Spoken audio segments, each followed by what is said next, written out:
Assalamualaikum warahmatullahi wabarakatuh semuanya.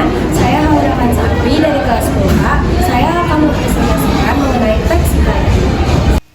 Teks hikayat adalah karya sastra lama berbentuk prosa Melayu yang berisi cerita rekaan, keagamaan, historis, atau biografi, seringkali dengan unsur kesaktian dan kemustahilan.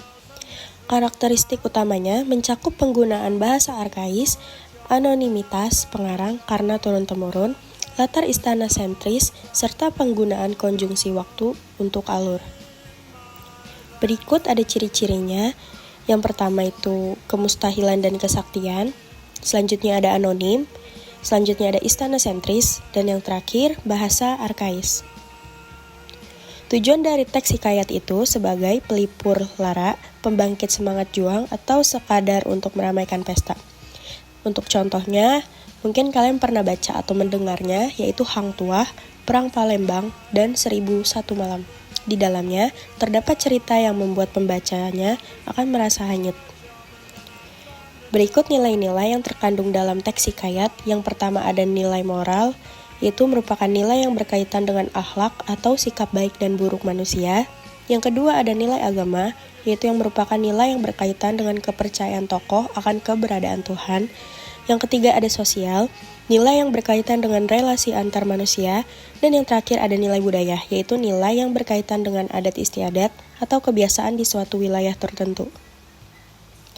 Selanjutnya ada struktur teks hikayat. Yang pertama itu ada abstraksi, di mana abstraksi ini merupakan gambaran besar dari cerita, biasanya ada di awal teks. Lalu ada orientasi, yaitu berkaitan dengan beberapa aspek seperti aspek tempat atau latar, waktu, dan suasana. Selanjutnya ada komplikasi, yaitu urutan kejadian yang mengarah pada puncak masalah. Keempat ada resolusi, penyelesaian dari konflik yang dialami tokoh atau karakter dalam cerita hikayat. Dan yang terakhir itu ada koda, yang biasanya berisi amanat atau pesan yang ingin disampaikan penulis kepada pembaca. Ini contoh hikayat singkat yang berjudul Antu Ayek. Suatu hari, di sebuah desa ada seorang ayah yang terpaksa menikahkan gadis Juani dengan bujang Juandan karena terjerat utang pada keluarga sang bujang. Bujang Juandan memang pemuda dari keluarga kaya raya, tetapi yang membuat gadis Juani sedih adalah rupa bujang Juandan yang tidak tampan.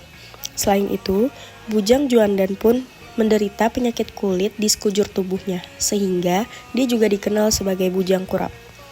Namun pada akhirnya di malam pernikahan, gadis Juani tidak kuasa membendung kesedihan ketika arak-arakan rombongan bujang Juandan tiba. Di tengah kekalutan pikiran, sambil berurai air mata, dia keluar lewat pintu belakang rumah dan berlari menuju sungai. Dia pun mengakhiri hidupnya di sungai itu dan menjadi penunggu sungai yang dikenal sebagai Antu Ayek.